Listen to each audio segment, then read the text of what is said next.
ಚಂದ್ರಶೇಖರ್ ಸ್ವಾಮೀಜಿ ವಿರುದ್ಧ ಎಫ್ಐಆರ್ ದಾಖಲಾಗಿದ್ದು ತನಿಖೆ ಶುರುವಾಗಿದೆ.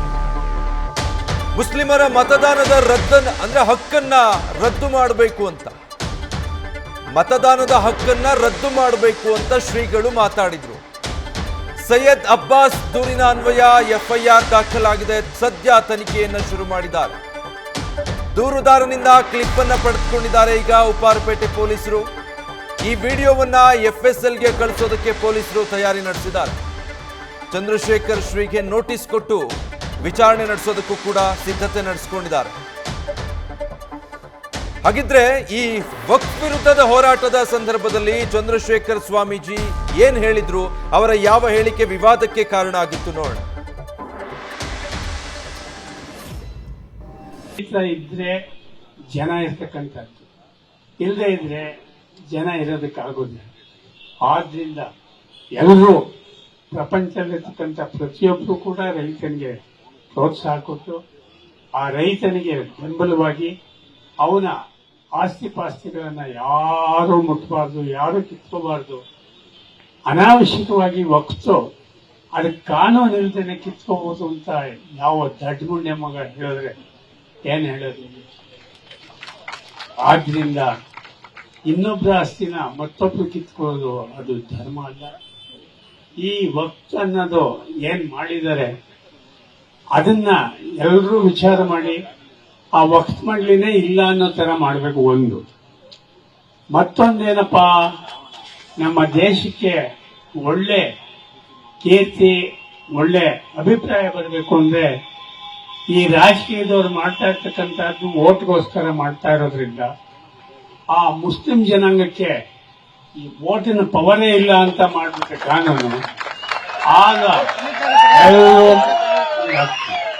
ಖಂಡಿತ ಅದನ್ನ ಮಾಡಬೇಕು. ಪಾಕಿಸ್ತಾನದಲ್ಲಿ ಅದೇ ರೀತಿ ಅವ್ರು ಮಾಡಿರ್ತಕ್ಕಂಥದ್ದು, ಬೇರೆಯವರಿಗೆ ವೋಟ್ ಮಾಡ್ತಕ್ಕಂಥ ಅಧಿಕಾರ ಇಲ್ಲ.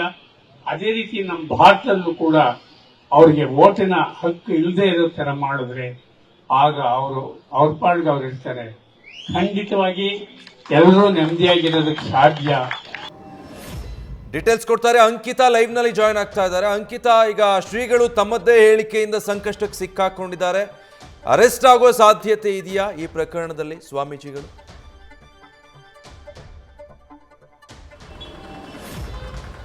ವಿಜಯ್, ಸ್ವಾಮೀಜಿಯ ಹೇಳಿಕೆಯನ್ನ ಆಧರಿಸಿ ಈಗಾಗಲೇ ಸೈಯದ್ ಅಬ್ಬಾಸ್ ಅನ್ನೋರು ಉಪ್ಪಾರಪೇಟೆ ಪೊಲೀಸ್ ಠಾಣೆಗೆ ಒಂದು ದೂರನ್ನ ಕೂಡ ಕೊಟ್ಟಿರ್ತಾರೆ. ಆ ದೂರಿನ ಅನ್ವಯ ಪೊಲೀಸರು ಕೂಡ ಎಫ್ಐಆರ್ ಅನ್ನ ದಾಖಲಿಸಿಕೊಂಡು ಈಗಾಗಲೇ ತನಿಖೆಯನ್ನ ಮಾಡೋದಕ್ಕೆ ತಯಾರಿಯನ್ನ ನಡೆಸಿಕೊಂಡಿದ್ದಾರೆ. ಮೊದಲು ಸ್ವಾಮೀಜಿಯನ್ನ ವಶಕ್ಕೆ ಪಡೆದುಕೊಂಡು ಈ ಒಂದು ಕೇಸ್ಗೆ ಸಂಬಂಧಪಟ್ಟಂತೆ, ಜೊತೆಗೆ ಅವರು ಪ್ರತಿಭಟನೆಯಲ್ಲಿ ಭಾಗಿಯಾದಂತಹ ಸಂದರ್ಭದಲ್ಲಿ ಮಾತನಾಡಿರುವಂತಹ ವಿಚಾರಕ್ಕೆ ಸಂಬಂಧಪಟ್ಟಂತೆ ಹೇಳಿಕೆಯನ್ನ ಪಡೆಯುವಂತಹ ಸಾಧ್ಯತೆ ಇದೆ.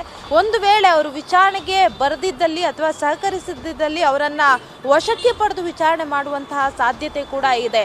ಈಗಾಗಲೇ ದೂರುದಾರರು ದೂರಿನಲ್ಲಿ ಉಲ್ಲೇಖ ಮಾಡಿರುವಂತಹ ಕೆಲವೊಂದು ವಿಚಾರಗಳನ್ನ ಆಧರಿಸಿ ಪೊಲೀಸರು ಕೂಡ ರಾತ್ರಿಯಿಂದಲೇ ಒಂದಷ್ಟು ಮಾಹಿತಿಯನ್ನು ಪಡ್ಕೊಳ್ಳುವಂತಹ ಕೆಲಸವನ್ನ ಕೂಡ ಮಾಡ್ತಾರೆ. ಅಂದ್ರೆ ದೂರುದಾರರು ದೂರಿನಲ್ಲಿ ಯಾವ ಕ್ಲಿಪ್ಪಿಂಗ್ ನಲ್ಲಿ ಅವರು ಮಾತನಾಡಿದ್ದಾರೆ ಅನ್ನೋದನ್ನ ಮೆನ್ಷನ್ ಮಾಡಿದ್ರು. ಹಾಗಾಗಿ ಆ ಕ್ಲಿಪ್ಪಿಂಗ್ಸ್ ಅನ್ನ ಕೂಡ ಪೊಲೀಸರು ನೋಡಿ ಅದನ್ನ ಪರಿಶೀಲಿಸುವಂತಹ ಕೆಲಸವನ್ನ ಕೂಡ ಮಾಡಿದ್ದಾರೆ. ಆ ಸಂದರ್ಭದಲ್ಲಿ ದೂರುದಾರರು ಉಲ್ಲೇಖಿಸಿರುವಂತಹ ಏನು ಅವರು ಮಾಹಿತಿಯನ್ನ ಹೇಳಿರುವಂಥದ್ದು ಅವರು ಪ್ರತಿಭಟನೆಯಲ್ಲಿ ನಿಜ. ಆ ನಿಟ್ಟಿನಲ್ಲಿ ಎಲ್ಲಾ ರೀತಿಯ ತಯಾರಿಗಳನ್ನ ಮಾಡಿಕೊಂಡಿರುವಂಥದ್ದು. ಜೊತೆಗೆ ಈ ಒಂದು ಕೇಸ್ಗೆ ಸಂಬಂಧಪಟ್ಟಂತೆ ಚಂದ್ರಶೇಖರ್ ಸ್ವಾಮೀಜಿಯ ವಿಚಾರಣೆಯನ್ನ ಕೂಡ ಮಾಡೋದಕ್ಕೆ ಎಲ್ಲಾ ರೀತಿಯ ಸಿದ್ಧತೆಗಳನ್ನ ಮಾಡಿಕೊಂಡಿದ್ದಾರೆ. ಯಾವ ಕಾರಣಕ್ಕಾಗಿ ಅವರು ಮಾತನಾಡಿದ್ರು, ಇದರಿಂದ ಧಾರ್ಮಿಕ ಭಾವನೆಗಳಿಗೆ, ಧಾರ್ಮಿಕ ನಂಬಿಕೆಗಳಿಗೆ ಸಾಕಷ್ಟು ಬೇಸರ ತರಿಸುವಂತಹ ವಿಚಾರ ಅಂತ ಹೇಳಿ ಸೈಯದ್ ಅಬ್ಬಾಸ್ ಅವರು ಕೂಡ ಹೇಳಿದ್ರು. ಆ ನಿಟ್ಟಿನಲ್ಲಿ ಸ್ವಾಮೀಜಿಯ ವಿರುದ್ಧ ಕಾನೂನಾತ್ಮಕ ಕ್ರಮವನ್ನು ಕೈಗೊಳ್ಳಬೇಕು ಅಂತ ಹೇಳಿ ಅವರು ಕೂಡ ಆಕ್ರೋಶವನ್ನು ವ್ಯಕ್ತಪಡಿಸ್ತಾ ಇರುವಂಥದ್ದು. ಹಾಗಾಗಿ ಅವರನ್ನ ಕೂಡ ಇವತ್ತು ಸಂಪರ್ಕ ಮಾಡಿ ಮಾತನಾಡಿಸುವಂತಹ ಸಂದರ್ಭದಲ್ಲಿ ದೂರುದಾರರು ಹೇಳ್ತಾ ಇರುವಂಥದ್ದು, ನಮ್ಮ ಧಾರ್ಮಿಕ ಭಾವನೆಗೆ ಧಕ್ಕೆ ಆಗಿದೆ, ಹಾಗಾಗಿ ಸ್ವಾಮೀಜಿಯ ವಿರುದ್ಧ ಕಾನೂನಾತ್ಮಕ ಕ್ರಮ ಕೈಗೊಳ್ಳುವವರೆಗೂ ಕೂಡ ನಾವು ನಮ್ಮ ಹೋರಾಟವನ್ನು ಮುಂದುವರಿಸ್ತೀವಿ ಅನ್ನೋ ಮಾತನ್ನು ಕೂಡ ಹೇಳಿದ್ದಾರೆ. Vijay, thank you Ankita. News first ನಿರ್ಭೀತಿಯಿಂದ ನಿಮ್ಮ ಪರವಾಗಿ.